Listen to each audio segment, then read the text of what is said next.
गुरुजी मेरा सवाल ये था, जब हम लोग परमात्मा के अंश हैं और मरने के बाद आत्मा परमात्मा में विलीन हो जाती है, तो जो हम लोग कर्म करते हैं वो तो मन भोगता है, अच्छे कर्म स्वर्ग जाते हैं और बुरे कर्म नरक जाते हैं। तो हम लोग क्यों डरे पाप से या पुण्य से? हमें तो परमात्मा में विलीन हो जाना है, हम लोग तो आत्मा है। तुम्हारा को सुख दुख नहीं होता तो फिर नरक स्वर्ग कौन जाएगा? वो तो मन जाएगा गुरुजी। सूक्ष्म शरीर जाता है। कौन जाता है? सूक्ष्म शरीर। सूक्ष्म शरीर। जैसे आप सपना देखते हो, हाँ गुरुजी। तो सपने में कई बार आपको डर लगता है कि नहीं? हाँ गुरुजी। भागते हो सपने में, हाँ। तो सपने का डर आपका ही डर था कि किसी और का था? वो तो डर लगता है गुरुजी। हाँ, ऐसे ही मरने के बाद जो आपका सूक्ष्म शरीर स्वर्ग नरक की यातना भोगेगा, वो आपको भोगना पड़ेगा। वह वो हमें ही भोगना है। कौन भोगेगा? आपका अच्छा बुरा आपको ही भोगना पड़ेगा। वो सूक्ष्म शरीर भोगेगा ना तो गुरुजी। सूक्ष्म शरीर ही तो है, वही तो अभी भी। अच्छा ये बताओ, अभी आपको सुई चुभोई जाए, हाँ गुरुजी। तो दर्द किसे होगा? बताओ वो तो होगा मुझे। किसे होगा? मैं ये मुझे पूछ होगा। रहा हूँ कि आपको सुई चुभोई जाए तो दर्द किसे होगा?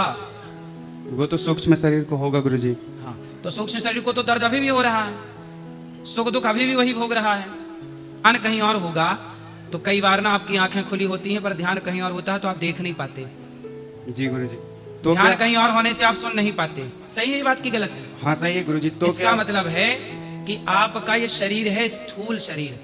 शरीर तो डिब्बा है आज भी, इसके भीतर जो सूक्ष्म शरीर है वही आज भी एक्टिव है, वही सब कुछ कर धर रहा है, तो वही भोक्ता बनेगा स्वर्ग और नरक का। तो ये सूक्ष्म शरीर ही आत्मा है गुरुजी। सूक्ष्म शरीर अलग है, आत्मा अलग है। आत्मा कैसी है? जैसे बिजली है। अब बिजली क्या करती है? लाइट, जैसे बिजली है पॉइंट, उसमें आप कूलर का प्लग फंसा दोगे तो कूलर चलने लग जाएगा। मोबाइल का चार्ज लगा दोगे तो मोबाइल चार्ज होने। बिजली तो बिजली है, वो कूलर भी चलाएगी, वो एसी भी चलाएगी, हीटर चलाएगी तो कमरा गर्म कर देगी, और एसी चलाएगी तो कमरा ठंडा। बिजली का काम है पावर देना। अब उस पावर का आप एसी के रूप में प्रयोग करें ठंडक के, या हीटर के रूप में गर्माहट के लिए, वो आप ये नहीं कहेगी कि तुम पाप क्यों कर रहे हो।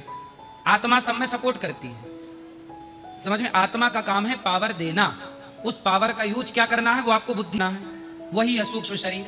राज जी, मेरा प्रश्न ये है आपसे कि मेरा ना पूजा पाठ में मन नहीं लगता बिल्कुल भी। मतलब कर्म करने का मन तो करता, पर घर पे एक दीपक जलाने का बिल्कुल मन नहीं करता। 365 दिन में मैं कभी एक दीपक भी नहीं चलाता घर में। कोई बात लेकिन नहीं। कर्म करने का मन करता है कि गरीब की भीतर- मदद कर दो। भीतर सेवा का, भक्ति का दीपक जला लीजिए भीतर। तो उसका कुछ पुण्य मिलता है कि हम पूजा नहीं करते घर में? ये सबके प्रति दया का भाव रखते हैं तो आप पूजा ही कर रहे हैं। आप काम करते हुए भगवान का नाम बोलते रहा करिए। तो महाराज जी, कभी कभी लगता है ना जैसे करियर में आगे नहीं बढ़ रहे, तो लगता है कि घर में पूजा पाठ नहीं करते, मंदिर नहीं जाते, तो इस वजह से तो कर पूजा पाठ क्यों नहीं करते? कारण मन ही नहीं करता दीपक जलाने का। तो मन, मतलब कोशिश भी करता हूँ, सोचता भी हूँ, सुबह मन उठ के कहाँ पूजा जाता करूंगा। है? मन आपका कहाँ जाता है? बस मंदिर की तरफ नहीं जाता, बाकी सब जगह चला जाएगा दुनिया में। मांस खाते हो? नहीं महाराज, तंबाकू, सिगरेट, कुछ बीड़ी, नहीं, कुछ नहीं। शराब बस। अब देखो, बुराई है शराब। सनातन में शराब को महापाप की श्रेणी में रखा गया है।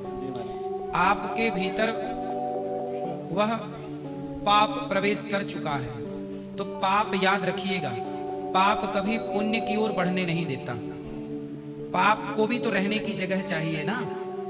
आपके भीतर बैठा हुआ पाप, इसलिए कहता हूं पाप से बचो, वरना पाप धीरे धीरे आपका पतन करता चलेगा। ये मानव शरीर रोज रोज ना मिलेगा, मिला है। हर पाप को बाहर करो। शराब एक पाप है, बुराई को बाहर करो।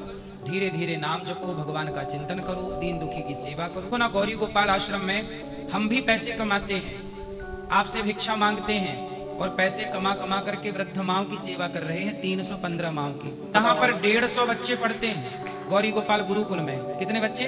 150। उन बच्चों का मेरे, अब बताइए आजकल कौन किसके बच्चे को पढ़ा रहा है?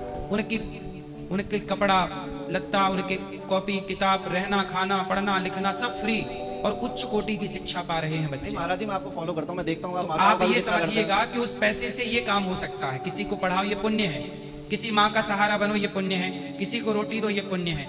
आपका पैसा पाप में खर्च ना हो, पुण्य में खर्च होगा तो कई गुना पैसा बढ़ जाएगा, दुआएं मिल जाएंगी। ठीक है, तो आज से आप पूजा पाठ जरूर करना, भगवान का चिंतन कथाएं रेगुलर सुनिए, अपने आप पाप निकल के भागेगा।